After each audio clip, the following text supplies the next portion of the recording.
I wasn't exactly sure what electrical engineering was. In high school, my grades were good all around. I could have gone into medicine, which I almost did.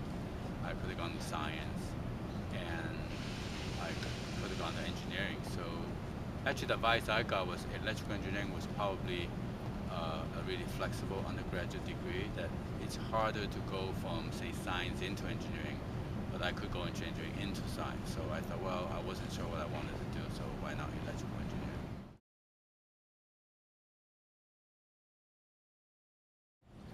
Junior year, I took a course in engineering analysis from Dr. Gray, who actually became a lifelong good friend of mine, a really good friend.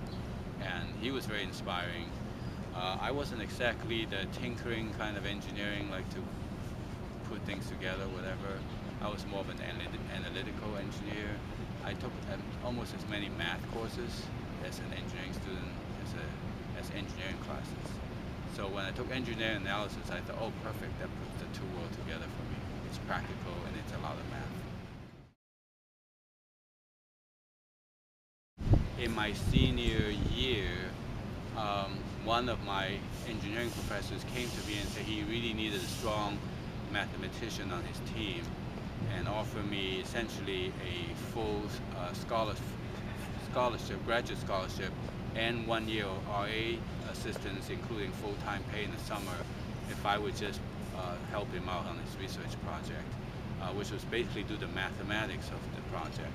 And that was with Dr. Matei on microwave theory. So for that reason, I stayed on for my master's, even though I had applied and I was planning to go to Stanford or Berkeley. But when that offer came to essentially support me through my senior year, in the summer in between, I stayed. And that kind of led me to take a class in signal processing, which was again taught by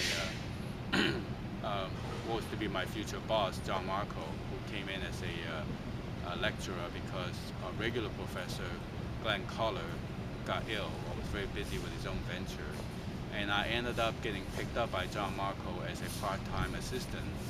Even while I was on full assistantship with Dr. Matei, he wanted me on weekend to do some programming for him. And then when I finished my master, I ended up working for him full-time. He was working on speech processing. So I ended up working with Marco and Gray, who were at that time the authority on speech processing. And that became my dissertation, and it became kind of my career for the next 30 years. So it was a series of accidents.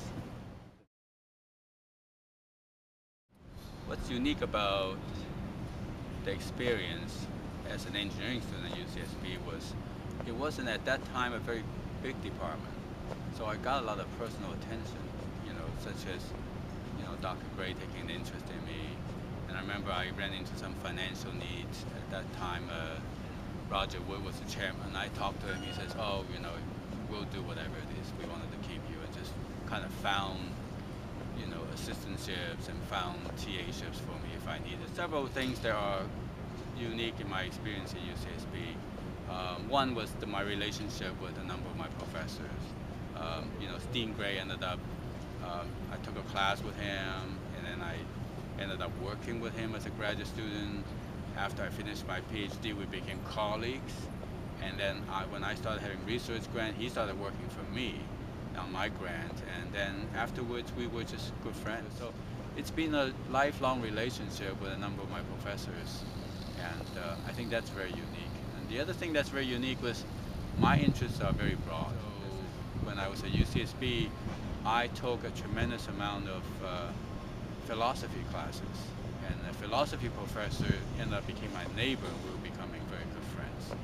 And I took music classes. And the music teacher said I was the first engineering student he had in a music class.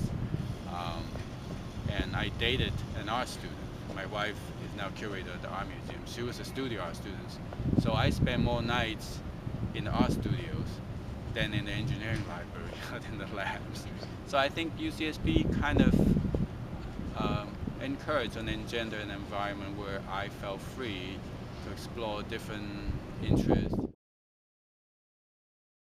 So my first startup was Spectron Microsystems, which today is still here on Stork Road. It's called Texas Instruments. So it was acquired by Texas Instruments. It's the software group of Texas Instruments.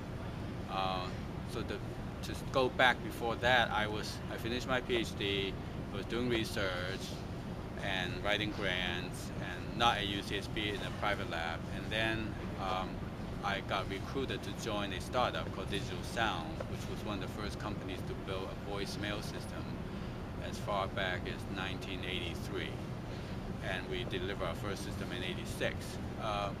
I was in charge of the signal processing group, and eventually in charge of the operating system, which included signal processing. In '87, just out of boredom, I said, you know, what challenges me now is really the business side, because we kept running into business problems, and I couldn't understand why, even though we've done really great engineering, we were losing in the marketplace. So I said, I'm going to go back to business school. And then I thought, well, go back to business school cost me 50, 100 grand for a couple of years. Or I can just use that money and start a company and learn it that way, which is what I did. I just put some money together, got a few friends together, started a Spectron microsystem, which is somewhat successful. We sold it in, probably, I started that in '87. Sold that probably in '93, '94. But it was kind of flat, and I was getting bored with that, and I started D2. I started by doing a project for another company, which later became part of Cisco, the conferencing system. And also came out, I used to give talks to graduating students about careers and so on and so forth.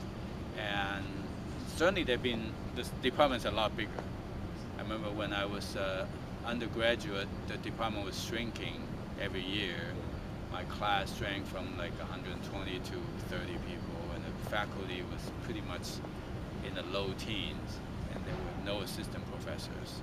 So it was really tough times in the early 70s. Certainly the threshold of acceptance is a lot higher. I found that students have much higher grade, and I think I had to work a lot harder. So in a way, I think I got off easy.